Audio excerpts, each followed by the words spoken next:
મિત્રો એક આવો જ સાહિત્ય પ્રકાર એટલે હાઇકુ.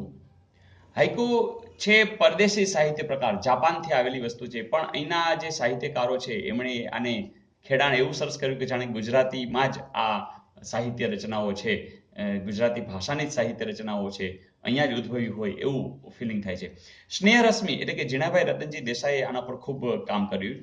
એમનો જ જે સંગ્રહ છે સોનેરી ચાંદ રૂપેરી સૂરજ, એમાંથી ધોરણ 9 ની અંદર મૂકેલું કે સુકેલી ડાળે પોપટ બેઠો પાન ચોગમ લીલા. સરસ એક ચિત્ર ઊભું થઈ ગયું છે આપણી સામે. એવું જ કંઈક કે ફરતી પીંછી અંધકારની દીપ નહીં રંગાય. વાહ ભાઈ વાહ. તો આ હાઇકુનો પ્રકાર છે. એમાં આખામાં કાવ્ય આવી ગયું છે. અહીં 17 અક્ષરો એમાં આખું કાવ્ય આવી જાય છે. 17 અક્ષરો એટલે તમને ઓલું શિખરણી, મંદાક્રાંતા, હે ને, પૃથ્વી એ યાદ આવે, પણ અહીં 17 અક્ષરમાં તો આખું કાવ્ય છે. એ પેલી એક પંક્તિની વાત છે. આને આધારિત અમુક એક પ્રશ્નમાં ઉતાવળમાં ભૂલ ન થઈ જાય એવો એક પ્રશ્ન અહીંયા ઉદ્ભવી શકે છે. પણ મિત્રો અહીંયા આપણે ખાસ યાદ રાખશું કે જે હાઇકુ છે એમાં માત્ર 17 અક્ષરની અંદર આ કાવ્ય પૂરું થાય છે. એની પેટર્નમાં 5 અક્ષર, પછી 7 અક્ષર ને પછી 5 અક્ષર, એવી 3 પંક્તિઓ છે.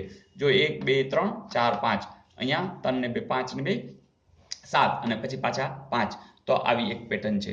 મિત્રો સૌથી જો હાઇકુની નોંધપાત્ર જો બાબત હોય ને તો એની ચિત્રાત્મકતા છે. અહીંયા એક એક શબ્દ છે એ કંઈક સૌંદર્ય ચિત્ર ઉપજાવે છે.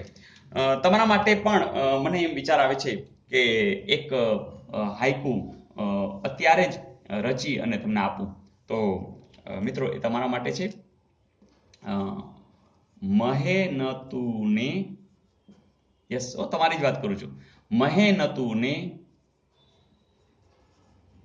સફળતા મળે જ. ફરીથી જોજો, 1 2 3 4 5, બરોબર છે. 1 2 3 4 5 6 ને 7, બરોબર છે. મહેનતુને સફળતા મળે જ,